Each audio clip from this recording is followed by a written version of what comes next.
Hello दोस्तों, आज हम एक्सप्लेन करने वाले हैं गदर एक प्रेम कथा नाम की मूवी को। भारत के विभाजन के दौरान फिल्म एक ट्रक ड्राइवर तारा सिंह एक जाट सिख की कहानी बताती है, जिसे एक मुस्लिम लड़की सकीना सक्कू अली से प्यार हो जाता है, जो कि एक कुलीन परिवार से होती है। कहानी पाकिस्तान के पश्चिम पंजाब में रेलवे स्टेशन से ट्रेन से भारत आने के दौरान पाकिस्तान में मुसलमानों द्वारा सिखों और हिंदुओं पर हमला किए जाने के साथ शुरू होती है। जवाब में सिख और हिंदू पूर्वी पंजाब भारत से पाकिस्तान में पलायन करने वाले मुसलमानों को मारकर जवाब देते हैं। विभाजन के तुरंत बाद भड़के हिंदू मुस्लिम दंगों के दौरान तारा ने मुसलमानों को मारने की भी योजना बनाई। फिर भी वह रेलवे स्टेशन पर सकीना को उसके हाथों में छोटे ताजमहल से पहचान कर रुक जाता है। वो उसे एक जानलेवा भीड़ का पीछा करते हुए बचाता है और उसकी रक्षा करता है, क्योंकि वह भीड़ में खो जाने के बाद अपने परिवार के सदस्यों के साथ ट्रेन में चढ़ने में विफल रही। जैसे ही भीड़ ने उसके साथ बलात्कार और उसकी बेरहमी से हत्या करने का प्रयास किया, तारा सिंह ने सकीना को अपनी सिख पत्नी बनाने के लिए उसके माथे पर खून लगाकर उसका बचाव किया। तारा के घर वापस जाते समय कहानी में एक बड़ा फ्लैशबैक होता है, जिसमें तारा और सकीना के कॉलेज के दिनों के रिश्ते को दिखाया गया है। तारा की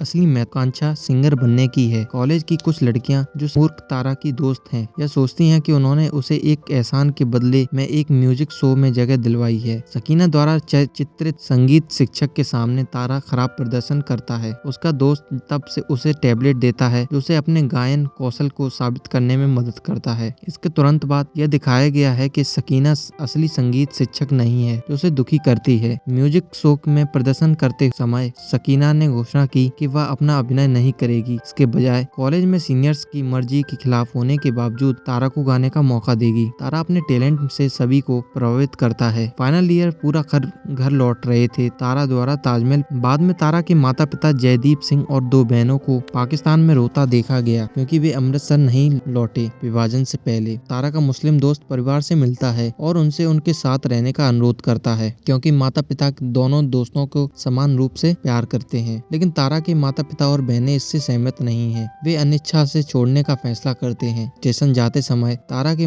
पिता और माँ अपनी बेटियों को कागज के 2 पाउच देते हैं, जिसमें जहर होता है। जुड़वा उनसे पूछती हैं कि इसमें क्या है। पिता कहते हैं कि बहनों को अपनी जान देने में संकोच नहीं करना चाहिए, कहीं ऐसा ना हो कोई मुसलमान हमला करके उन्हें और उनकी गरिमा को चकनाचूर कर दे। फिर परिवार स्टेशन पहुंचता है और ट्रेन में चढ़ जाता है। कुछ समय बाद एक बड़ी मुस्लिम भीड़ हिंदू और सिख शरणार्थियों वाली पूरी ट्रेन पर हमला कर देती है। लोग खुद को बचाने के लिए दौड़े, लेकिन वे भीषण रूप से मारे गए। तारा की बहन झट से जहर खाने की कोशिश करती है, लेकिन 2 आदमी उसे अपने हाथों में फेंक देते हैं। शारीरिक शोषण के बाद उन्हें मार डालते हैं। हिंदुओं और सिखों की लाशों से भरी ट्रेन अभी अभी पूर्वी पंजाब के अमृतसर स्टेशन पर आई है। स्टेशन पर अपने रिश्तेदारों को लेने के लिए इंतजार कर रहे अन्य हिंदुओं और सिखों के साथ तारा ने देखा कि ट्रेन के अंदर उनके रिश्तेदारों की हत्या कर दी गई है। इससे देखकर हिंदुओं और सिखों ने पूरी पंजाब में एक मजबूत दस्ते का गठन किया और तारा सिंह के साथ उसी तरह से जवाबी कार्रवाई की और अमृतसर स्टेशन में पाकिस्तान भागने की कोशिश कर रहे हर मुसलमान का नरसंहार किया। इसके बाद वर्तमान में वापस वे तारा के घर पहुंचे और बताते हैं कि उनके सिंदूर लगाने का कोई मतलब नहीं है, क्योंकि उन्होंने ऐसा केवल अपनी जान बचाने के लिए किया था और वह उनके घर पर सुरक्षित है। साथ ही वह समझाता है कि उनके बीच बहुत बड़ा अंतर है, क्योंकि वह तेजस्वी और अमीर है। अपने माता पिता के निधन के बारे में स्थानीय रेलवे स्टेशन से जानने के बाद सकीना तारा के घर में रहने लगती है। तारा के परिवार के प्रति समाज की प्रक्रिया के बारे में तारा की चाची की टिप्पणियां को सुनने के बाद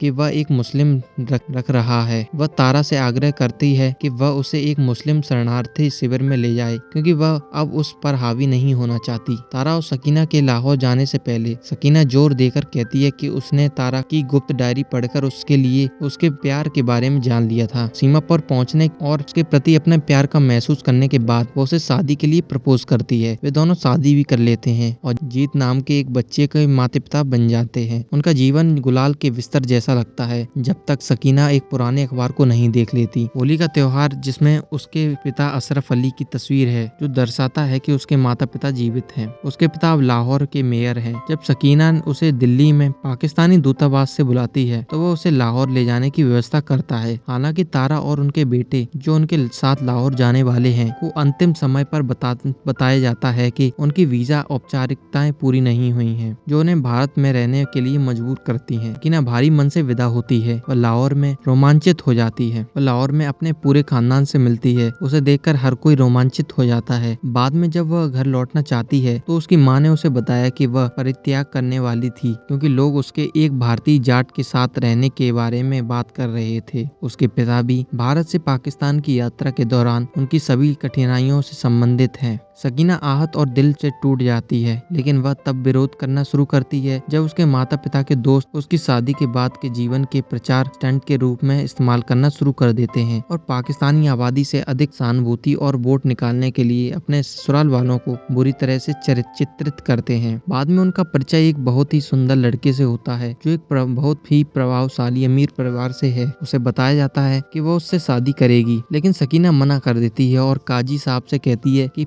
पति के जीते जी वह दूसरा विवाह करना पाप है। उसके माता पिता और मामा जी इस बात से नाराज हैं। वे उसे जबरन महल के अंदर एक कमरे में बंद कर देते हैं, यह जानने के बाद कि उन्हें वीजा नहीं मिलेगा। तारा और उनका बेटा एक दोस्त के साथ सीमा पर अवैध रूप से पाकिस्तान में प्रवेश करते हैं। तारा अपने पुराने दोस्त के घर में शरण लेने की कोशिश करता है, लेकिन अपनी पत्नी को इस बारे में लड़ते हुए सुनता है। अपने बेटे की जीत और उसके सहायक के साथ वहाँ से चला जाता है। वहाँ उन्हें पता चलता है कि सकीना की शादी हो रही है और शादी होने से पहले ही वे उसके पास पहुंच जाते हैं। माँ और बेटा खुशी से मिले। जब पुजारी उन्हें रोकता है तो लड़ाई छिड़ने वाली होती है, क्योंकि इससे सकीना के पिता के राजनीतिक करियर के नुकसान पहुंच सकता है। अशरफ अली दो शर्तों के तहत उनकी शादी के लिए सहमत हैं। उन्हें पाकिस्तान में रहना होगा और तारा को इस्लाम में परिवर्तित होना चाहिए। इन शर्तों को तारा ने अगले दिन सार्वजनिक रूप से स्वीकार कर लिया, जो अशरफ अली की योजनाओं के खिलाफ था। वह तारा को अपने देश का अपमान करवाता है, यह साबित करने के लिए कि वह एक सच्चा